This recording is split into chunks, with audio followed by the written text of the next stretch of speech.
ماہ محرم الحرام یہ مہینہ اللہ کا مہینہ ہے اور اللہ کے مہینوں میں نیکی کا ثواب عظیم ہے، مگر گناہ کا عذاب بھی اسی قدر ہے۔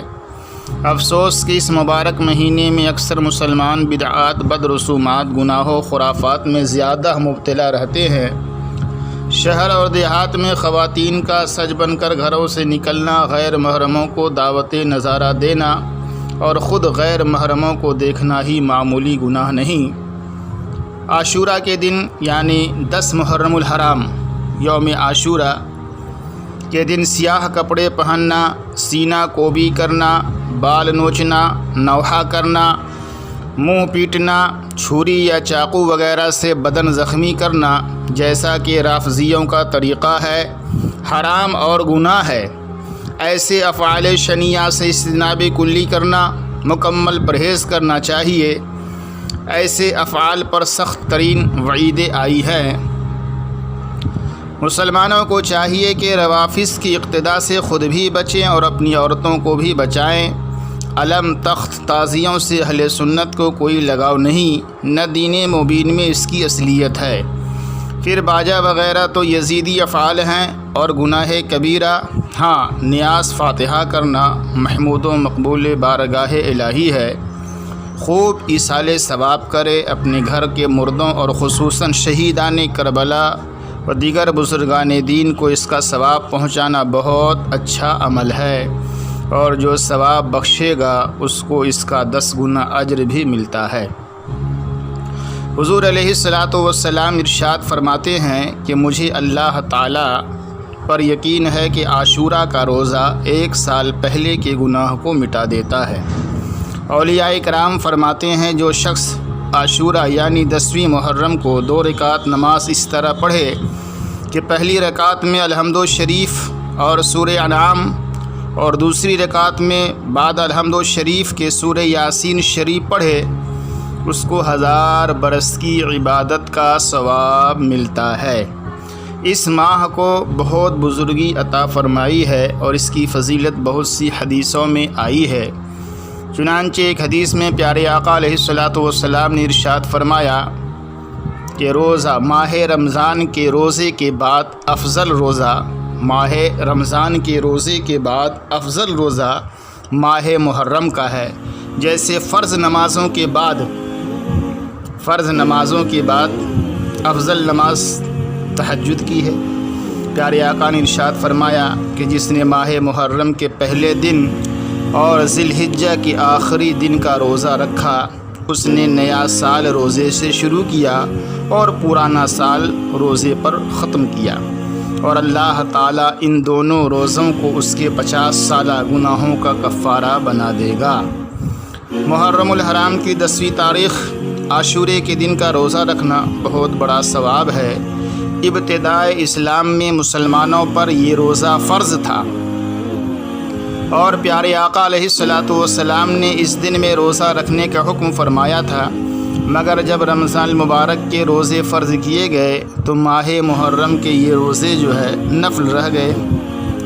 حضرت ابن عباس رضی اللہ تعالیٰ عنہ سے مروی ہے کہ پیارے آقا علیہ الصلاۃ والسلام نے ارشاد فرمایا کہ کسی دن کو کسی دن پر فضیلت نہیں ہے روزہ رکھنے میں، مگر ماہ رمضان اور عاشورہ کو مستحب ہے کہ 9ویں اور 10ویں کو روزہ رکھے۔ بعض علماء نے تنہا عاشورہ کے روزہ کو بوجہ مشابہت یہود کے مکروہ کہا ہے، اور اگر 11ویں کو بھی روزہ رکھے تو افضل ہے، یعنی صرف 10 محرم الحرام عاشورے کے دن کا روزہ رکھنا یہودیوں کی مشابہت کی وجہ سے مکروہ ہے۔ اگر رکھنا چاہیں تو 9-10 رکھ لیں یا 10-11 رکھ لیں تو یہ افضل ہے۔ شب عاشورہ کو یعنی عاشورے کی رات، شب عاشورہ کی رات طاعت و عبادت میں مصروف رہنا بڑے ثواب کا کام ہے۔ عاشورہ کے روز دعائے عاشورہ پڑھیں، یعنی ایک پہر دن چڑھنے کے بعد غسل کرے اور 4 رکعت نماز نفل ایک نیت سے ادا کرے۔ ہر رکعت میں سورہ فاتحہ، الحمد شریف کے بعد سورہ اخلاص یعنی قل هو اللہ شریف 15 مرتبہ پڑھے۔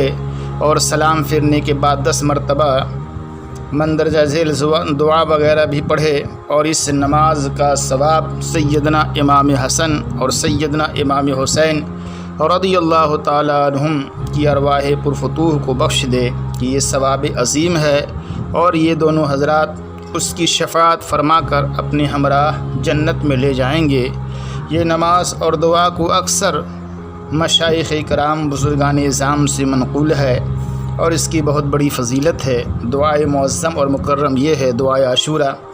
بسم اللہ الرحمن الرحیم۔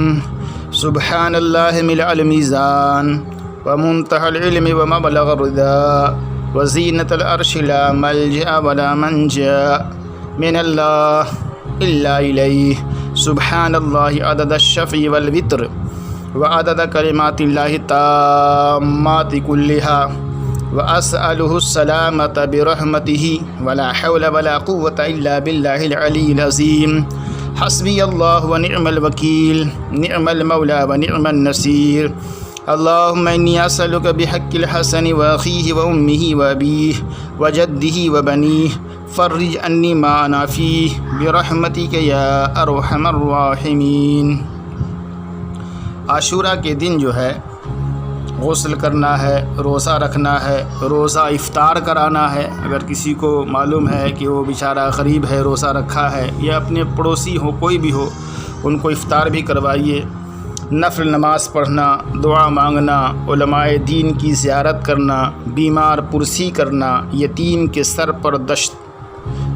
کے سر پر شفقت سے ہاتھ پھیرنا، صدقہ کرنا، دو مخالفوں کے درمیان صلح کرانا، خدا کے خوف سے رونا، سرما لگانا، مدعیوں کو راضی کرنا، اپنی خطائیں معاف کرانا، اہل و عیال کو کھانا وافر دینا، خوشبو لگانا، گمراہوں کی رہنمائی کرنا، قرآن پاک کی تلاوت کرنا، 70 مرتبہ کلمہ تمجید پڑھنا، قبروں کی زیارت کرنا، اقربا سے ملنا، ماں باپ کی خدمت کرنا، لغو اور بیہودہ کاموں سے دور رہنا، یہ سب کام عاشورہ کے دن مستحسن بہتر ہے۔ اللہ تعالی ہم تمام مسلمانوں کو یوم عاشورہ اسلام و شرع کی روشنی میں طاعت و عبادت و ریاضت کے ذریعے گزارنے کی توفیق عطا فرمائے۔